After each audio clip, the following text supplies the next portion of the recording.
Patuloy na nadaragdagan ang nagsasampa ng kasong libelo laban sa natiwalag na miyembro ng Iglesia ni Cristo na si Lowell Menorca II. Naghain na rin ang nasabing kaso laban kay Menorca ang SCAN International ng Palawan North District. May report si Ben Salazar. Nagsampa na rin ng kasong libelo laban kay Lowell Menorca II ang SCAN International Palawan North District.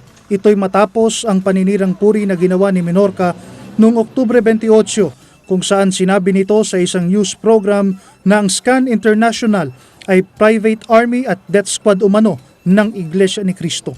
Sa pangunguna ng Palawan North Chapter SCAN President Nestor Bolasa, sinumpaan niya ang nakasulat sa salaysay ukol sa reklamong kanyang isinampa laban kay Menorca. Formal na naisampa ito noong Nobyembre 2, 2015 alas 4 ng hapon sa RTC branch sa Puerto Princesa Hall of Justice.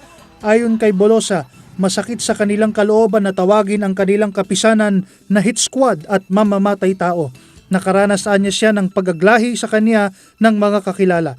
Dagdag pa niya na taliwas ang ipiniratang ni Menorca sa SCAN International sapagkat ang gampanin ng SCAN ay para makatulong sa kapwa at pamayanan tulad ng cleanup drive, blood donation, rescue operations sa panahon ng kalamidad, pangangalaga sa trapiko at iba pa. Una nang nagsampa ng kaso laban kay Menorca ang SCAN International Sorsogon at Nueva Ecija districts.